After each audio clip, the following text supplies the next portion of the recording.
Hello everyone, welcome to your spiritual nutri foods. Season change ಆಗ್ತಿದೆ ಅಲ್ವಾ? ಎಲ್ಲರಿಗೂ ತುಂಬ ವೈರಲ್ ಇನ್ಫೆಕ್ಷನ್ ಆಗಿದೆ ಅಲ್ವಾ? ಕೋಲ್ಡ್ ಆ್ಯಂಡ್ ಕಾಫ್ ಜಾಸ್ತಿ ಆಗ್ತಿದೆ ಅಲ್ವಾ? ಇಂಥವ್ರಿಗೆ ಇಲ್ಲೊಂದು ಒಳ್ಳೆ ಟಿಪ್ಸ್ ಹೇಳ್ತೀನಿ ಕೇಳಿ. ತುಂಬ ಜನಕ್ಕೆ ಕಾಫ್ ಅನ್ನೋದು ಕಮ್ಮಿನೇ ಆಗ್ತಾ ಇಲ್ಲ, ಎಷ್ಟೇ ಥರ ಟ್ರೀಟ್ಮೆಂಟ್ ತೊಗೊಂಡ್ರು, ಸಿರಪ್ ತೊಗೊಂಡ್ರು ಅಂತ ಹೇಳ್ತಿದ್ದೀರಾ.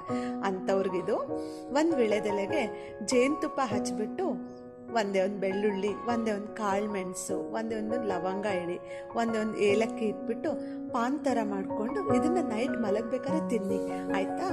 ತಿಂದ ಮೇಲೆ ನೀರು ಮಾತ್ರ ಕುಡಿಬಾರ್ದು, ಹಾಗೆ ಮಲಗಿಬಿಡಬೇಕು. ಇದರಿಂದ ಗಂಟ್ಲಲ್ಲಿರೋ ಇನ್ಫೆಕ್ಷನ್ ಕಮ್ಮಿ ಆಗಿ ಕೆಮ್ಮು ಕ್ರಮೇಣ ಕಮ್ಮಿ ಆಗುತ್ತೆ. ಐ ಹೋಪ್ ಎಲ್ಲರಿಗೂ ಇಷ್ಟ ಆಗಿದೆ ಅನ್ಕೋತೀನಿ. ದಯವಿಟ್ಟು ನಿಮ್ಮ ರಿಸಲ್ಟ್ಸ್ನ ಕಾಮೆಂಟಲ್ಲಿ ಮೆನ್ಷನ್ ಮಾಡಿ. Okay, thank you.